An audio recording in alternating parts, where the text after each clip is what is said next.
हमारा लेक्चर है that is on parkinsonism. ठीक है, पार्किंसनिज्म बेसिकली होता क्या है? It's a movement disorder. ठीक है, और ये डिसऑर्डर कहाँ पर स्टार्ट होता है? It starts in the basal ganglia in the brain. ठीक है, बेसल गैंग्लिया और उसके गिर्द जो स्ट्रक्चर्स हैं वहां पर ये एबनॉर्मेलिटी शुरू होती है, जिससे कि आपको पार्किंसनिज्म शुरू होता है। इसके जो टिपिकल कुछ साइंस होते हैं उसमें नंबर एक जो सबसे अहम चीज है आपकी, दैट्स रिजिडिटी। ठीक है, रिजिडिटी ऑफ द मसल्स। आपको मसल्स पैसिव मूवमेंट के ऊपर आपको हार्ड फील होगा उनको कंट्रैक्ट करवाना। ठीक है, पैसिव मूवमेंट तो बीइंग फिजियोथेरेपिस्ट तुम लोग समझते होगे कि पैसिव मूवमेंट होती क्या है। एक अनीजिया होता है। ठीक है, फ्लैट फेसिस का मतलब होता है कि इनका जो फेस होता है उसके ऊपर कोई आपको एक्सप्रेशन आपको उस तरह से इतना क्लियरली आपको नहीं मिलता। It's very difficult to recognise के इनका फेशियल एक्सप्रेशन क्या कह रहा है। सबसे जो इसमें अहम चीज है और जो इसका सबसे जो मेन डायग्नोस्टिक पॉइंट होता है वो ये होता है कि ट्रेमर्स आते हैं रेस्ट पे। ठीक है, एक बंदा बैठा हुआ है, उसके मुसलसल हाथ जो है वो कांपते रहेंगे, उनमें ट्रेमर्स आते रहेंगे। ठीक है, या टांगों के अंदर बहुत सारे लोगों के आते हैं, पैरों के अंदर बहुत सारे लोगों के आते हैं। और इसकी डिस्टिंक्शन ये होती है, आप इसको पहचानते किस तरह से हो कि जब आप उस मरीज को कहते हो कि ये जो आपके सामने टेबल पे कोई किताब पड़ी है, कोई पेन पड़ा है, कोई चीज पड़ी है, वो उठाकर आपको पकड़ाए तो उसके ये ट्रेमर्स गायब हो जाते हैं, हाथ बिल्कुल स्मूथ हो जाता है, उसमें कोई प्रॉब्लम नहीं आती। और लास्ट जो इसके अंदर जो सबसे अहम इसका पॉइंट है, that's pill rolling tremors. Pill rolling tremors होते हैं कि आपने हाथ के अंदर जैसे तस्बीह या तस्बीह का कोई दाना आपने पकड़ा हुआ है और आप तस्बीह फेरते रहते हो, तो जो उसकी शक्ल बनती है आपके हाथ की उसको हम, वो बिल्कुल ऐसी होती है जैसे आप तस्बीह का दाना फेर रहे हो। इस तरह के ट्रेमर्स जो होते हैं वो आपको आते हैं, उनको पिल रोलिंग ट्रेमर्स का नाम हम देते हैं। ये तमाम साइंस जो हैं आपको, ये आपको पार्किंसन के मरीज के अंदर एक क्लासिकल क्लिनिकल पिक्चर के अंदर आपको आसानी मिल जाएंगे आपको। ठीक है, ये जिस तरह ये साहब हैं, इनका पोस्चर देखो जरा, पहले पहले इनका ये फेशियल एक्सप्रेशन देखो।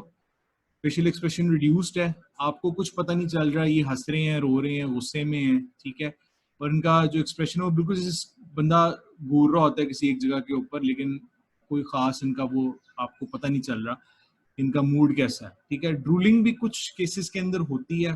स्लीप डिस्टर्बेंस जो होती है वो एडवांस केसेस ऑफ पार्किंसनिज्म के अंदर आपको नजर आएगी। आपको क्वाइट या मोनोटोनस स्पीच, अभी हम लोगों ने जिक्र किया चोई शुजात हुसैन का। चोई शुजात हुसैन को अगर तुम लोगों में से किसी ने बोलते हुए सुना हो तो वो बंदा एक ही टोन में हर तरह की बात कर जाता है और उसकी बात समझनी जो होती है वो बहुत मुश्किल होती है उसकी।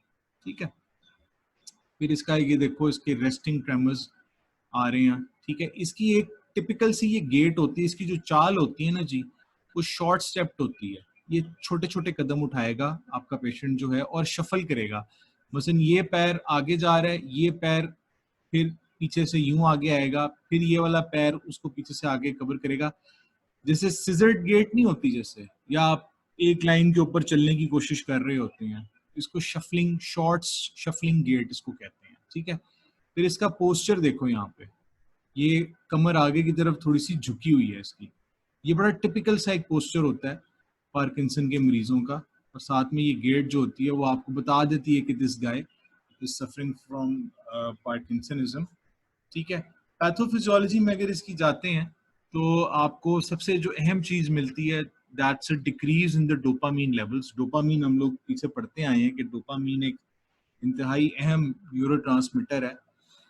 डोपामीन के लेवल्स में कमी आ जाती है जो इसका मेन प्रॉब्लम होता है। प्रॉब्लम नंबर 2 या इशू नंबर 2 होता है कि जो डोपामीन बनाने वाले डोपामिनर्जिक न्यूरॉन्स है ना, उनकी या तो डीजेनरेशन हो जाती है या due to some factor, age related या कोई भी और, उसके अंदर उन न्यूरॉन्स की डीजेनरेशन हो जाती है। जो बॉक्सर मोहम्मद अली क्ले था, उसके बारे में ये था कि एक जमाने से वो बॉक्सिंग कर रहा था तो उसके स्कल पे जो पंचेस रिपीटेड पड़ते रहे हैं उसकी वजह से उसके डोपामिनर्जिक न्यूरॉन्स की डीजेनरेशन हुई।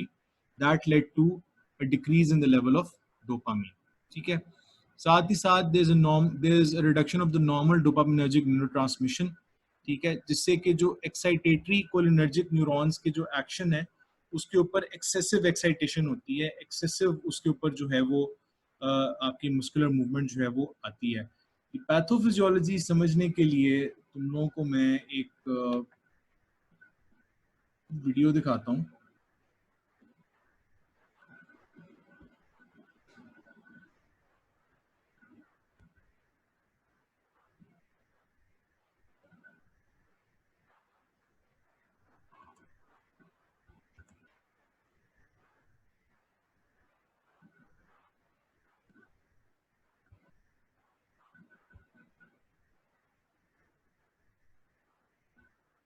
ये देखना आप,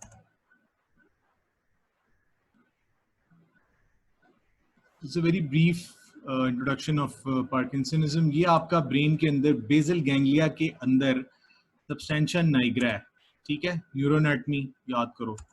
अब ये ब्रेन के फर्दर अंदर सब्सटेंशिया नाइग्रा के अंदर हम मजीद चले गए हैं। This is we are over here at the molecular level rather, हाँ मोलेकुलर लेवल ही इसको कहोगे। ये आपका जो है वो ब्रेन की मेम्ब्रेन है और ये आपके चैनल्स हैं। इनफैक्ट ये आपके डोपामिनर्जिक न्यूरॉन्स के अंदर जो आपका डोपामीन सिक्रीट कर रहे हैं, ये वो चैनल्स हैं और ये डोपामीन जो है वो नीचे जा रहा है, ठीक है।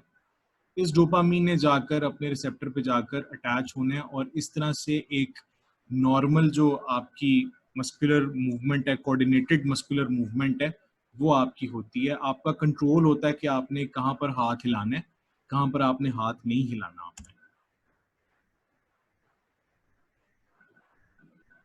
ठीक है। उसके बाद ये अपना काम करने के बाद ये डोपामीन यहाँ से खत्म हो जाती है, रीअब्जॉर्ब हो जाती है या जो भी इसका सिलसिला होता है। ये आपका साइनेप्स है और ये यहाँ इन दो न्यूरॉन्स के दरमियान ये आपका ये साइनेप्स, ठीक है, ये आपका pre synaptic post synaptic potential, ठीक है। अब ये पूरी बॉडी के अंदर जो है आपका ये सारा सिलसिला जो है वो इसी तरह से आपका चल रहा है। नर्व इम्पल्सेस आपके स्पाइनल कॉर्ड और आपके पेरिफेरल नर्व्स वगैरह में मूव करती हैं और इसी तरह से आपकी सारी कोऑर्डिनेटेड मस्कुलर मूवमेंट होती है आपकी, ठीक है। अब प्रॉब्लम क्या होगा कि जब ये डोपामीन कम हो जाएगा ना, तो आपको ये ब्रेडिकाइनेसिया वाली फीलिंग आएगी आपको। ये आपके जो न्यूरल कंट्रोल है वो खराब हो गया। अब ये जरा इसके हाथ देखना जरा, ये ट्रेमर्स आ रहे हैं, गेट में आपको प्रॉब्लम आएगी, ठीक है, आपकी रिजिडिटी आपको फील होगी। ये चीज, ये एक एक्चुअल फिजिकल उसकी है रिप्रेजेंटेशन। पीछे जा रहा हूँ थोड़ा सा, एक्चुअल पेशेंट है, उसके ट्रेमर्स देखो, ये वो कोई काम नहीं कर रहा, उससे सिर्फ कफ पकड़ी और जब वो कफ को बंद करते हैं उसके ट्रेमर्स गायब हो जाते हैं। ये इसका इसका पोस्टर देखो यहाँ पर, ये अंकल जी बेचारे आगे की तरफ झुके हुए हैं और सपोर्ट के लिए उनने ये आगे ये वॉकर लिया हुआ। ये देखना जरा, अब ये जब वॉकर उठाएगा ना, इसको देखना, इसके ट्रेमर्स गायब हो जाएंगे। ये अब फिर शुरू हो जाएंगे। ये देखो ट्रेमर्स एट रेस्ट आ रहे हैं, ठीक है। ये आगे वो डीप ब्रेन स्टिमुलेशन की बात करेगा जो अब रिसेंटली अब जो है वो काम शुरू हो गया पार्किंसन के ऊपर। लेकिन we are not here to have discussion at deep brain stimulation, क्योंकि वो एक सर्जिकल प्रोसीजर है। हमारा काम है इसको मेडिसिन से ट्रीट करना, ठीक है। ये चीज़ याद रखिएगा कि पार्किंसंस के लिए कोई एक स्पेसिफिक ड्रग ऑफ चॉइस आपके पास अभी तक नहीं मौजूद कि जिससे आप पार्किंसंस को कम्प्लीटली ट्रीट कर सकें। आप सिर्फ उसके सिम्टम्स को बेहतर कर सकते हैं। जो बंदा जो उसका स्टैंडर्ड ऑफ लाइफ है, आप उसको थोड़ा सा इम्प्रूव कर सकते हैं बाय कंट्रोलिंग हिज सिम्टम्स, और वो दूसरों के ऊपर कम डिपेंडेंट हो। इसके अलावा अगर आप लोगों को भी मौका मिले तो जो आप लोगों के ऑक्यूपेशनल थेरेपी के दोस्त हैं उनसे पूछिएगा, उनके पास बहुत अच्छी एक्सरसाइजेज अब हैं जो वो पार्किंसोनियंस को करवाते हैं, जिससे वो काफ़ी हद तक अपने उसके ऊपर जो है वो किसी के ऊपर कम डिपेंडेंट होते हैं। जो ड्रग्स हम यूज़ करते हैं उसको अगर हम स्ट्रेटेजिकली देखें तो एक हमने कहा था कि हमारे पास डोपामीन की कमी है, तो डोपामीन को कमी को पूरा करने के लिए भी इनिशिएट डोपामीन, ठीक है। या तो हम ये कर देते हैं या फिर हम डोपामीन एगोनिस्ट दे देते हैं, ठीक है, जो कि उसकी सिक्रीशन को इंक्रीज करवा देते हैं in the form of bromocriptine and pramipexole, ठीक है। Third is your monoamine oxidase inhibitors, जिसके अंदर सेलिसिलिन आ जाती है। हम लोग मोनोअमीन ऑक्सीडेज इनहिबिटर्स के ऊपर पहले भी बात कर चुके हैं जब हमने वो सारा हेक्सामिथोनियम और वो सारा हमने जिक्र किया था ऑटोनॉमिक नर्वस सिस्टम के अंदर। साथ ही साथ हमने बात की थी कैटाकोल ओ मीथाइल ट्रांसफरेज इनहिबिटर्स की, ठीक है। ये दोनों आपके एंजाइम इनहिबिटर्स हैं और ये दोनों एंजाइम्स जो होते हैं ये आपके ब्रेकडाउन में काम आते हैं। आपके जो नॉरेपिनेफ्रिन वगैरह, जो प्रॉब्ली इट वाज कैटाकोलामीन या कुछ ऐसा था, मुझे अब खुद नहीं याद, तो उसके अंदर ये आपको ब्रेकडाउन करवाने में आपकी हेल्प करते हैं। और सेकेंड और लास्ट में आपके मस्करीनिक एंटागनिस्ट, जो कि ये भी हम वैसे पढ़ चुके हैं, बेंस्ट्रोपीन। तो इसके अंदर कोई ऐसे अगर तुम लोग देखो तो नई चीज इसके अंदर कोई नहीं है। The first thing that we use to treat is dopamine precursors. नाम से पता लग रहा है कि ये डोपामीन एज सच है नहीं। डोपामीन हम लोग सेकेंड ईयर फिजियोलॉजी है या फर्स्ट ईयर फिजियोलॉजी है, सेकेंड ईयर फिजियोलॉजी है। डोपामीन फिजियो वाले बच्चे, डोपामीन हम लोग डायरेक्टली इसलिए नहीं देते बिकॉज डोपामीन के अंदर ये कैपेबिलिटी नहीं होती कि वो ब्लड ब्रेन बैरियर को क्रॉस कर सके, ठीक है। डोपामीन को हम दूसरी शक्लों में देते हैं और उन शक्लों का नाम होता है डोपामीन के प्रिकर्सर। डोपामीन का जो प्रिकर्सर है उसमें सबसे बड़ा जो उसका प्रिकर्सर है, जो सबसे मेन उसकी प्रोटोटाइप है जी, दैट इज लीवोडोपा। इसको हम शॉर्ट करके एल डोपा भी लिखते हैं। इसका सबसे बड़ा एडवांटेज ये है कि ये ब्लड ब्रेन बैरियर बआसानी क्रॉस कर जाता है, जो कि आपके दूसरे डोपामीन अगर आप वैसे दोगे तो नहीं करेगा। और साथ ही साथ एक और चीज याद रखना कि इसको हमेशा कार्बिडोपा के साथ दिया जाता है। सो लीवोडोपा प्लस कार्बिडोपा ये हम एक साथ देते हैं। इससे क्या होता है कि एक तो इससे इनकी जो हाफ लाइफ है ये प्रोलॉन्ग होती है। आई एम सॉरी, ये मैं तुम लोगों के निशान मार रहा हूँ इसके ऊपर, let me use the other pointer. ये बहुत गन मचता है इससे।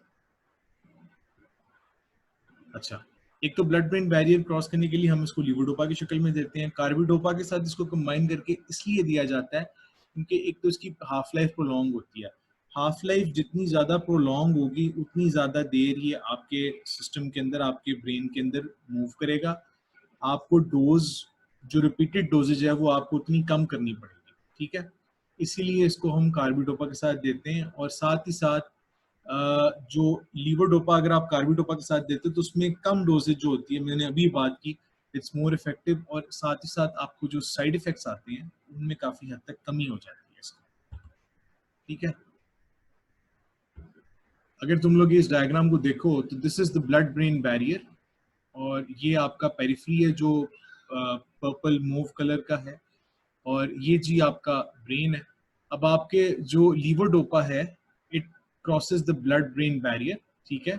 It comes into the brain, जहां पर जो डोपा डी कार्बोक्सिलेज है, ये भी हम पहले जिक्र कर चुके हैं, ये इसको चेंज करता है डोपामीन के अंदर, और डोपामीन नेचुरली जाकर डोपामीन रिसेप्टर्स के ऊपर एक्ट करती है, ठीक है। अगर हम इसकी बात करें यहाँ पर जो लीवोडोपा है, तो ये तो सिंपल आपका लीवोडोपा सिंपली आपका ब्रेन में एंटर कर गया और डोपामीन के अंदर चेंज करके, जहां पर आगे इसके ऊपर फर्दर एक्शंस जो हैं वो लेते हैं जब इसका काम खत्म हो जाता है, ठीक है। इसके जो इफेक्ट आते हैं उसमें सबसे अहम इफेक्ट ये है कि जो आपको पार्किंसनिज्म के जो सिम्टम्स हैं, आपको ये सारे ट्रेमर्स हो गए, ये ब्रेडिकाइनेजिया वगैरह हो गया, ये सारा इसको काफी हद तक ये खत्म कर देता है, पहली चीज। दूसरी चीज ये कि पार्किंसनिज्म की वजह से अनकंट्रोल्ड या जो बहुत ज्यादा खराब शक्ल होती है पार्किंसनिज्म की, उसकी वजह से जो मोर्टालिटी का रेट है वो डिक्रीज कर जाता है। Mortality is chances of death, ठीक है। टॉक्सिसिटी में अगर आप इसके देखो तो ये 4 मेन इफेक्ट्स आते हैं इसके। नंबर 1 पोस्चरल हाइपोटेंशन है जी, ठीक है। खड़े खड़े बंदे का ब्लड प्रेशर जो है वो डिक्रीज कर जाएगा। देयर इज टेकिकार्डिया, ठीक है। टेकिकार्डिया के अलावा यू विल गेट डिस्काइनेजिया, और गैस्ट्रोइंटेस्टाइनल डिस्टर्बेंसेस में आपके जो फेवरेट सिम्टम्स हैं, नोजिया, वॉमिटिंग, डायरिया, वो सारे आ जाते हैं आपके, ठीक हो गया। डोपामीन एगनिस्ट की अगर हम बात करते हैं तो डोपामीन एगनिस्ट के अंदर आपके 4 मेन आपके ड्रग्स आते हैं, जिसमें नंबर 1 आपका ब्रोमोक्रिप्टीन आता है। इन सब चारों में से ये 2 बहुत अहम है, ब्रोमोक्रिप्टीन और प्रामिप्रेक्सोल, ठीक है। अगर हम ब्रोमोक्रिप्टीन की बात करते हैं तो it increases the functional activity of dopamine neurotransmitter pathways, ठीक है। सिंपली ये चीज याद रखिएगा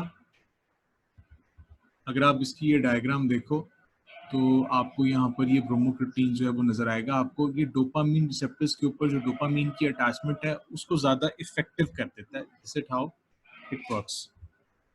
ठीक है, आपके जो एक्स्ट्रा पिरामिडल सिम्टम्स आते हैं उनको डिक्रीज करता है। As far as pramipexole is concern, आप इसको मोनोथेरेपी या सिंगल थेरेपी के तौर पर आप इसको दे सकते हो, और ये इनिशियल स्टेजेस में दिया जाता है और बहुत इफेक्टिव होता है माइल्ड पार्किंसनिज्म के अंदर। ठीक है, साथ में आप इसको लीवोडोपा के साथ भी आप इसको इस्तेमाल कर सकते हैं। As far as ropinirole is concern, ठीक है, ये भी मोनोथेरेपी में दिया जाता है, लीवोडोपा के साथ दिया जाता है, और इसके अंदर जो आपके इसका फायदा ये है, this might not be as effective as pramipexole, लेकिन इसके अंदर जो है आपके जो बिहेवियरल जो आपके फ्लक्चुएशंस आते हैं उसके अंदर this is very helpful. Apomorphine जो होता है, this is a dopamine receptor agonist. इसको हम सबकुटेनियसली इंजेक्ट करते हैं और इसका जो असर है वो बहुत जल्दी आता है। For example, if somebody is experiencing very severe parkinsonism symptoms, तो उसको आप एपोमोर्फिन अगर आप दे देते हैं तो उससे ये काफी हद तक इसको within 10 to 15 minutes control आ जाता है। लेकिन ये सिर्फ और सिर्फ टेम्परेरी रिलीफ के लिए होता है। 1 to 2 आवर्स के बाद इसका असर जो होता है वो खत्म होना शुरू हो जाता है। अगर आप इसको यहाँ पर देखो, रोप्रिनोल आ गया यहाँ पे, ठीक है, ये भी आपका डोपामीन रिसेप्टर्स के ऊपर जो है वो एक्ट कर रहा है आपका।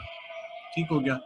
मोनोअमीन ऑक्सीडेज इनहिबिटर्स की बात हम लोग पहले कर चुके हैं, जिस तरह मैंने बताया था। इसके अंदर भी दो आपके प्रोटोटाइप्स होते हैं, आपका सेलिजिलीन है और आपका रेसिजिलीन है आपका। ठीक है, they basically inhibitors of monoamine oxidase. ये एक एंजाइम होता है व्हिच मेटाबोलाइजेस डोपामीन।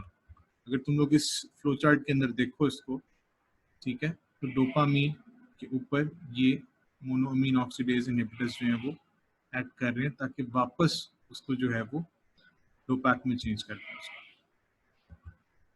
ठीक है, ये काम कर रहा है। मोनोअमीन ऑक्सीडेज इनहिबिटर्स, नाम से पता लग रहा है कि मोनोअमीन ऑक्सीडेज एंजाइम है, उसकी इनहिबिशन करवाते हैं ये, जिसमें आपके दो मेन प्रोटोटाइप्स थे आपके, एक सेलिजिलीन था और एक रेसिजिलीन था। ये बेसिकली इनहिबिट करते हैं मोनोअमीन ऑक्सीडेज को। मोनोअमीन ऑक्सीडेज जो है वो डोपामीन की ब्रेक डाउन करवाने में हेल्प करता है। ठीक है, यहाँ पर आप देख रहे हो ये डोपामीन है। दिस इज, ये जो लाइट ब्लू सा कलर है, this is inside the brain. Dopamine जो है उसके ऊपर मोनोअमीन ऑक्सीडेज इनहिबिटर्स जो हैं वो एक्ट करते हैं उसके ऊपर। मोनोअमीन ऑक्सीडेज जो है वो एंजाइम है, वो इसको डोपैक में चेंज कर देता है। डोपैक इज समथिंग डाइफिनाइल, कुछ इस तरह करके इसका था सिलसिला, मुझे इसका एग्जैक्ट नहीं याद, लेकिन this is a inactive metabolite of dopamine, उसका अल्टीमेट ब्रेकडाउन प्रोडक्ट है। ठीक है, आपके जो सेलेजिलीन, आपके इसके अलावा जो रेसिजिलीन है, ये आपके मोनोअमीन ऑक्सीडेज इनहिबिटर्स हैं। ये आपके डोपामीन को ब्रेक डाउन नहीं होने देते, जिसकी वजह से डोपामीन अपना काम जो है वो लंबे अरसे तक करता रहता है आपके ब्रेन के अंदर, और आपके जो सिम्टम्स हैं पार्किंसनिज्म वाले वो इन द फर्स्ट प्लेस नहीं आते। ठीक हो गया। बच्चे आज बहुत कम नजर आ रहे हैं मुझे अभी तक, आई डोंट नो व्हाई।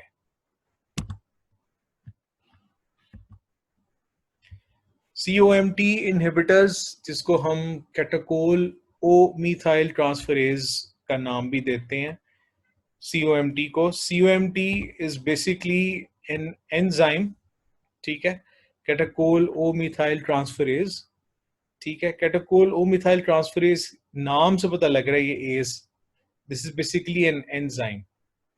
ठीक है, this has to convert levodopa to 3O methyl dopa.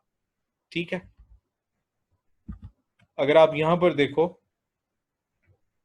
तो इसने लीवोडोपा के ऊपर जो आपका डोपामीन चेंज हुआ, ठीक है, डोपामीन को इसने आपके 3 मिथाइल डोपा के अंदर इसने चेंज कर देना इस एंजाइम ने।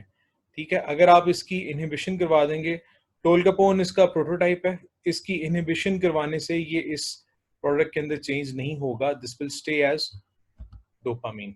ठीक है, एंटाकापोन, टेलकापोन, ये दोनों इसके प्रोटोटाइप्स हैं। ये बेसिकली हम लीवोडोपा और कार्बिडोपा जब देते हैं तो उसके साथ इसको जो है वो हम यूज करवाते हैं, जिससे कि आपके जो लीवोडोपा का रिस्पॉन्स है वो ज्यादा बेहतर तरीके से आता है, आपके सिम्टम्स कम हो जाते हैं, बॉडी मूवमेंट्स जो होती हैं वो स्मूथ हो जाती हैं और इसके अंदर किसी किस्म की कोई फ्लक्चुएशन जो है वो आपको नजर नहीं आती। ठीक है, सो कैटाकोल ओ मिथाइल ट्रांसफरेज इनहिबिटर्स या सीयूएमटी इनहिबिटर्स सीयूएमटी को इनहिबिट करते हुए डोपामीन को ब्रेन सब्सटेंस के अंदर मूव करने देते हैं। इसके अलावा इसको इन एडजंक्शन टू लीवोडोपा और कार्बिडोपा जो है वो दिया जाता है। अगर इसकी टॉक्सिसिटी की बात करें तो इसमें फिर वही एबनॉर्मल मूवमेंट्स आ जाती हैं। ठीक है, जीआई डिस्ट्रेस में आपके नोजिया, वोमिटिंग, डायरिया और वही पोस्टरल हाइपरटेंशन जो हम पहले लीवोडोपा के लिए पढ़ चुके हुए हैं।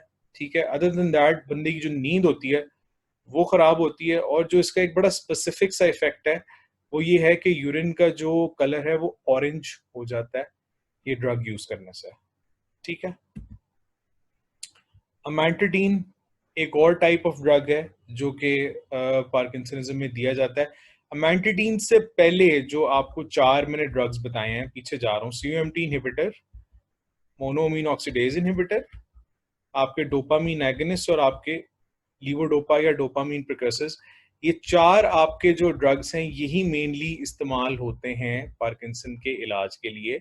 कुछ केसेस के अंदर सिंगल ड्रग होता है, कुछ केसेस के अंदर कॉम्बिनेशन ऑफ ड्रग्स दिए जाते हैं, कुछ केसेस के अंदर जो है वो आप कॉम्बिनेशन ऑफ ड्रग्स के साथ साथ आजकल फिजियोथेरेपी का बड़ा जबरदस्त रोल है इसकी सिम्टम्स को बेहतर करने में। ठीक है, अमेंटाडीन की हम लोग बात कर रहे थे, तो व्हाट एग्जैक्टली इज अमेंटाडीन? अमेंटाडीन क्या करता है कि ये आपका सिंथेसिस डोपामीन का बढ़ा देता है। ठीक है, डोपामीन की रिलीज इंक्रीज कर देता है या फिर जो डोपामीन की रीअपटेक है उसको इनहिबिट कर देगा। मतलब in short it will ensure कि जो आपका डोपामीन है वो रेडिली अवेलेबल हो फॉर न्यूरोट्रांसमिशन। ठीक हो गया। जहां तक इसकी टॉक्सिसिटी का ताल्लुक है तो इसकी जो टॉक्सिसिटी है उसमें मोस्टली आपके साइकाट्रिक सिम्टम्स आ रहे हैं, जिसमें रेस्टलेसनेस है, बेचैनी है, ठीक है, एजिटेशन होता है कि थोड़ा सा बंदा जो है वो अग्रेसिव हो जाए, इंसोम्निया इज नींद का ना आना, देयर इज कंफ्यूजन, हेलुसिनेशंस होती हैं, बंदे को या तो आवाजें सुनाई देती हैं या फिर उसको चीजें दिखाई देती हैं, या फिर देयर इज अक्यूट टॉक्सिक साइकोसिस। लेकिन ये तब होता है जब आप इसकी जो रिक्वायर्ड डोज है उससे ज्यादा आप लेना शुरू कर दो। ये याद रखिएगा, अमेंटाडीन is either involved in the increasing synthesis or the release of dopamine या फिर inhibition of dopamine reuptake। इसका जो एग्जैक्ट मैकेनिज्म है अमेंटाडीन का वो अभी तक अननोन है, कि मतलब हम ये कंफर्म नहीं कह सकते कि अमेंटाडीन यही करता है, लेकिन इसकी जो प्रीवियस लिटरेचर है बाकी चीजों के अंदर ये इसके 2 मेन एक्शन हैं। अच्छा, ये आगे आपके जो हो गए डोपामीन के माफ कीजिएगा, जो आपके पार्किंसनिज्म के आपके ड्रग्स हैं सारे के सारे वो इसके अंदर आ जाते हैं। एक दफा फिर ये टेबल देख लो, ये वाला। ठीक है, डोपामीन प्रिकर्सर्स आ गए, एगनिस्ट आ गए, एमएओए इनहिबिटर्स आ गए, ठीक है, सीओएमटी इनहिबिटर्स आ गए और मस्करीनिक एंटागनिस्ट भी इसके अंदर जो है वो यूज होते हैं। लेकिन जो मैंने बताया कि ये पहले 4 और अमेंटाडीन जो है वो ज्यादातर जो है इस्तेमाल होता है आपके पार्किंसनिज्म में। मूवमेंट के जो डिसऑर्डर्स हैं वो मल्टीपल डिसऑर्डर्स हैं, याद रखिएगा जो मस्कुलर मूवमेंट है it has to be smooth, ताकि किसी किस्म की मूवमेंट जो है वो उसके अंदर आपको कोई हिकअप या कोई इशू ना आए। बहुत सीधी सी मिसाल है, अगर आपका हम वॉक करते हैं, walk has to be smooth, walk के अंदर किसी किस्म का कोई हिकअप या कोई ऐसी चीज जो है वो नहीं आनी चाहिए। अगर ऐसे होगा तो ऑब्वियसली वो सबके लिए फिर एक प्रॉब्लमेटिक और एक इशू बन जाता है। सबसे पहले आ जाते हैं आपके इसेंशियल या फिजियोलॉजिकल ट्यूमर्स या physiologic tumours, tremors, I am sorry. ठीक है, फिजियोलॉजिक ट्रेमर्स इनको इसलिए कहते हैं बिकॉज ये अक्सर लोगों के अंदर एंजाइटी ज्यादा हो जाए, ठीक है, फटीग ज्यादा हो जाए, थकावट ज्यादा हो जाए, ठीक है, उसमें ये जो है वो ज्यादातर आपको नजर आते हैं। इसको अगर आप देखो तो सिंपली अगर आप जो आपका पेशेंट है उसको अगर आप कहें कि आप अपने हाथ जो हैं दोनों वो ऐसे बाहर निकालें और सीधे करें जिस तरह ये खातून ने किए हुए हैं यहाँ पर, ठीक है, तो उसके अंदर आपको ये हाथ शेक होते हुए आपको नजर आएंगे और अगर आप लोग गौर करें तो आपको ये राइट साइड का जो हाथ है इसके अंदर ट्रेमर्स ज्यादा प्रोनाउंस्ड और ज्यादा इजीली विजिबल हैं compare to the left side वाला, ठीक है। इसलिए याद रखिएगा कि ये मोस्टली एंजाइटी फटीग में होते हैं, और कुछ केसेस के अंदर अगर आप ड्रग्स की ओवरडोज ले लें, स्पेसिफिकली लिथियम और ट्राइसाइक्लिक एंटी डिप्रेसेंट्स, जो हम आगे चल के इंशाल्लाह सीएनएस में ही पढ़ेंगे, ठीक है, उसके अंदर भी ये ट्रेमर्स आपको जो है वो नजर आते हैं। इनका जो ट्रीटमेंट है वो ज्यादातर किया जाता है प्रोप्रानोलोल से, which is a beta blocker, ठीक है। इसके अलावा आपके जो एंटी एपिलेप्टिक ड्रग्स होते हैं आपके, जो तुम लोग आगे चल के पढ़ोगे, they are also useful in treating essential tremors, ठीक है। Tremors, movement disorders other than parkinsonism, याद रखिएगा इनके ऊपर आपको एमसीक्यूज आने के चांसेस ज्यादा हैं कंपेयर टू एन एससीक्यू। हाँ, एससीक्यू के लिए you need to make sure कि आपके पार्किंसन के ड्रग बहुत अच्छे से आते हो आपको, बिकॉज एज इट इज वो पूछ लेता है कि enlist the name of drugs या फिर enlist the group of drugs that can be used to treat parkinsonism, इसलिए इस चीज का ख्याल रखिएगा। ये हंटिंगटन्स डिजीज है जी, ठीक है। इस आदमी की जरा चाल देखना यहाँ पे, ये बेचारा चलता कैसे है। लुक एट हिज फीट, और साथ ही साथ इसके हाथ देखिए, इसके एल्बोज देखिएगा, बिल्कुल सीधी हैं, फ्लेक्स्ड हैं, और इसके जो ये रिस्ट हैं, ये देखना, दोनों देखना, फिंगर्स देखो, दिस इज हंटिंगटन्स डिजीज। ये बेसिकली एक इनहेरिटेड डिसऑर्डर होता है, और इसके अंदर जो गैमा अमाइनोब्यूटारिक एसिड आपका न्यूरोट्रांसमीटर है, उसके अंदर आपके इम्बैलेंस की वजह से आपकी जो मूवमेंट है वो इस किस्म की इरेगुलर सी और अनस्मूथ किस्म की मूवमेंट होती है आपके। इसके लिए आप रेजरपीन देते हो, ठीक है, जो एमाइन डिप्लीटिंग ड्रग है। डोपामीन रिसेप्टर्स भी जो हैं, रिसेप्टर एंटागनिस्ट, वो भी इसमें काफी हद तक हेल्पफुल होते हैं हंटिंगटन्स डिजीज के अंदर। टूरेट्स सिंड्रोम या जाइल्स डीला टूरे इसको कहते होते हैं, इसका पूरा नाम है, ठीक है।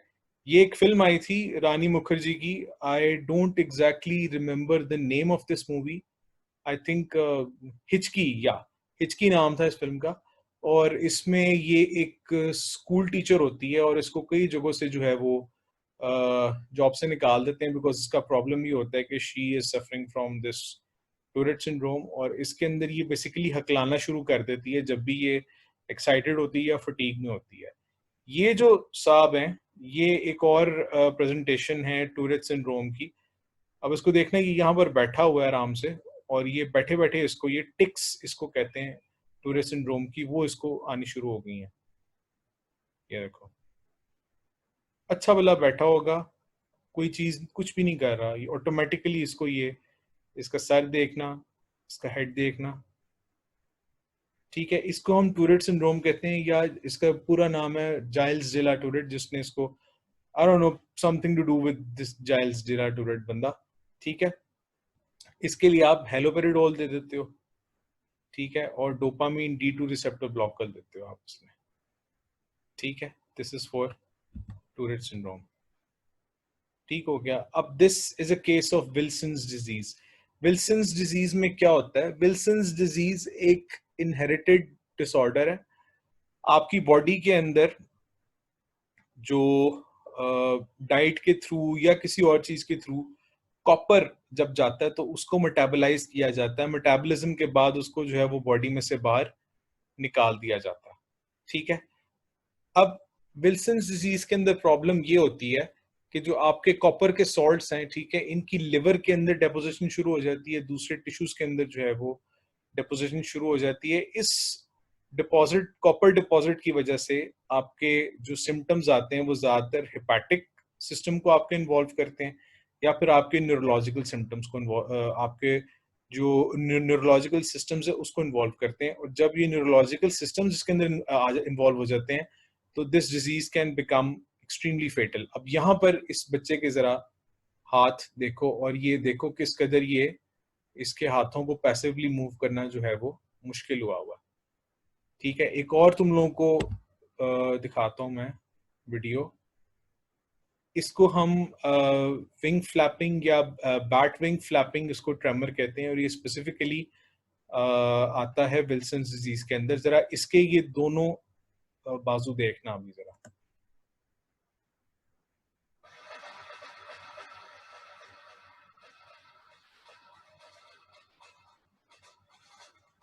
ये मत समझना ये बेचारा जान के कर रहा है, ये ट्रेमर्स आ रहे हैं। I hope you guys are not getting the music in the background. ठीक है, ये विल्सन डिजीज के स्पेसिफिक ट्यूमर्स होते हैं। इसको ट्रीट किस तरह करते हो आप? चिलेटिंग एजेंट एक होता है पेनिसिलामीन, ठीक है, इसको हम डाइमेथाइल सिस्टीन भी कहते हैं। इसका काम होता है एक्सेसिव कॉपर को रिमूव कर देना, और जब एक्सेसिव कॉपर की रिमूवल होती है तो उससे आपके सिम्टम्स जो हैं वो काफ़ी हद तक इम्प्रूव कर जाते हैं। ठीक है, ट्राइंटीन और टेट्राथायोमोलिब्डेट भी जो है वो भी इसमें दिया जाता है। It's also useful. Restless leg syndrome, अब ये जो पिक्चर है ये एग्जैक्ट ये मसला नहीं होता इसके अंदर। ये मत समझ लेना कि शायद बंदा खड़ा हुआ टांग फड़क रही है और वो सीधा जो है वो अगले के मुंह पे जाके मार देगा, या फिर ये कुछ टांगे हैं जो बहुत ज्यादा रेस्टलेस हैं। ये देखो, ठीक है, this is not restless leg syndrome, नाम से ऐसे लग रहा है। इसमें होता क्या है कि there is an unpleasant creeping discomfort. ऐसे लगता है कि जैसे पैरों के ऊपर कोई चीज रींग रही है टांगों के ऊपर। ठीक है, खासतौर पे ये तब फील होती है जब बंदा लेटता है रेस्ट करने के लिए, और ये ज्यादातर जो है वो प्रेग्नेंट ख्वातीन के अंदर, क्रॉनिक डायबिटिक्स जो होते हैं उनके अंदर होती है ये मसला होता है।